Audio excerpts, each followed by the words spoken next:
ஆண்டவர் இரட்சகருமாகிய இயேசு கிறிஸ்துவின் இனிய நாமத்தில் உங்களுக்கு என்னுடைய அன்பின் வாழ்த்துக்கள். இந்த காலை வேளையிலே தியானிக்கும்படியாக தெரிந்து கொள்ளப்பட்ட வேத பகுதி அது யோசுவாவின் புஸ்தகம் 1ஆம் அதிகாரம் 8வது 9வது வசனத்தை நாம் தியானிக்கிறோம். கர்த்தருடைய தாசனாகிய மோசே மரிக்கும் முன்பாக கர்த்தர், நீ உன்னுடைய ஸ்தானத்திலே வேறொருவனை வை என்று சொல்லும் பொழுது மோசே யார் என்று திகைத்து நிற்கும் பொழுது கர்த்தர் சொல்கிறார், உன்னோடு கூட இணை பிரியாதவனும் ஆசரிப்பு கூடாரத்திலே காத்திருந்தவனுமாகிய நூனின் குமாரனாக யோசுவாவின் மேல் உன் கைகளை வை, உனக்குள்ளாக இருக்கிற உன்னுடைய வரத்தை கொஞ்சோண்டு அவனுக்கு கொடு, உன் ஆவியை கொஞ்சோண்டு அவனுக்கு கொடு என்று சொல்லி கர்த்தர் கூறினார். அப்படியே மோசே அவன் மேல் கைகள் வைத்த பொழுது பரிசுத்த ஆவியானவர் வரங்களை பொழிந்தருளினார். எனக்கு பிரியமானவர்களே, நாம் செல்லுகிற சபையில, நாம் போகிற இடங்கள்ல, நீ காத்திருக்கிற இடத்துல, தேவ சமூகத்தை காத்திருக்கும் பொழுது கர்த்தருடைய ஆவியானவர் நம்மேல் இறங்குவார். அப்போஸ்தலர் கை வைத்த பொழுது பரிசுத்த ஆவியினால் நிரப்பப்பட்டார்கள். வேத வசனத்தை தியானிக்கும் பொழுது, கர்த்தாவே, நான் உமக்கு பிரயோஜனமாய் இருக்க வேண்டும் என்று சொல்லி காத்திருங்கள். யாரை நான் அனுப்புவேன், நமது காரியமாய் யார் போவார் என்று சொல்லுகிற சத்தத்தை அதிகமாய் கேளுங்கள்.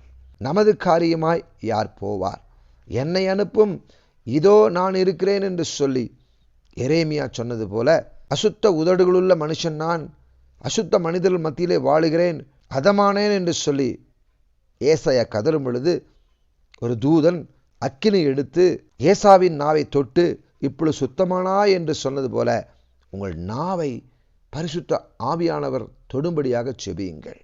தேவையில்லாததை பேசாமல் இருங்கள். ஒரு யோசுவாவை போல மாறுங்கள். The transformation. We need a real transformation for the revival.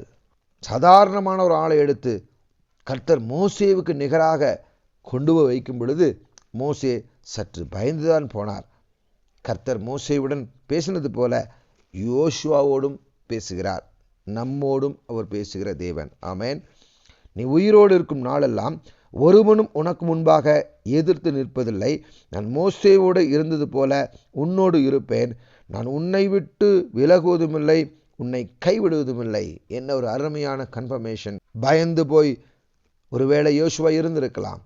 அவனை பலன் கொண்டு திடமனதாக இருக்கும்படியாக கர்த்தர் பேசுகிறார். கர்த்தர் பேசினால் வேற யாரும் மறு பேச்சு செய்ய முடியாது. வேதம் தெளிவாக சொல்கிறது, சிங்கம் கர்ஜித்தால் காடு அதிரும். ஹல்லேலூயா. யூத ராஜசிங்கம் கர்ஜிக்கிறார். பலன் கொண்டு திடமனதாயிரு. இந்த ஜனத்தின் பிதாக்களுக்கு நான் கொடுப்பேன் என்று ஆணையிட்ட தேசத்தை நீ இவர்களுக்கு பங்கிடுவாய். எனக்கு பிரியமானவர்களே, கழுகை போல காத்திருக்கிறீர்களா? தேவ திட்டத்துக்கென்று காத்திருக்கிறீர்களா?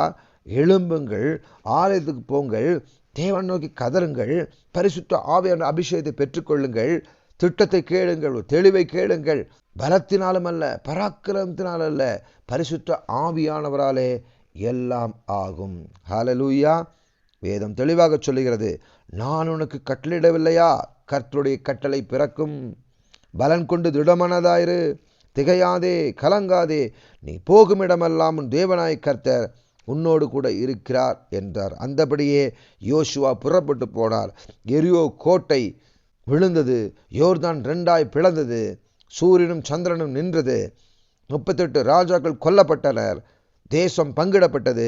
கர்த்தருடைய ஜனங்கள் சந்தோஷமாய் ஜீவிக்க யோசுவா எழும்பினார். இன்றைக்கு நாம் யோசுவாக்களாய் எழும்புவோம். கண்களை மூடி ஜெபிப்போமா? அன்பின் பரலோக பிதாவே, உம்முடைய சமூகத்தில் காத்திருக்கிற எங்களுக்கு உம்முடைய அபிஷேகத்தை, உம்முடைய வல்லமையை, உம்முடைய வார்த்தையை யோசுவாவுக்கு கொடுத்தது போல எங்களுக்கும் கொடுத்ததுக்காக நன்றி அப்பா.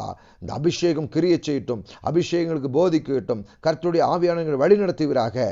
என்னுடைய மாம்ச சிந்தைகள் மாறி, ஆவியின் சிந்தைகள் மாறி, உம்முடைய சிந்தைக்குள்ளாக நாங்கள் வரும்படியாக முழுவதுமாக எங்களை அர்ப்பணிக்கிறோம். பொறுப்பெடுத்துக் கொள்ளுங்க, பாதுகாத்துக் கொள்ளுங்க.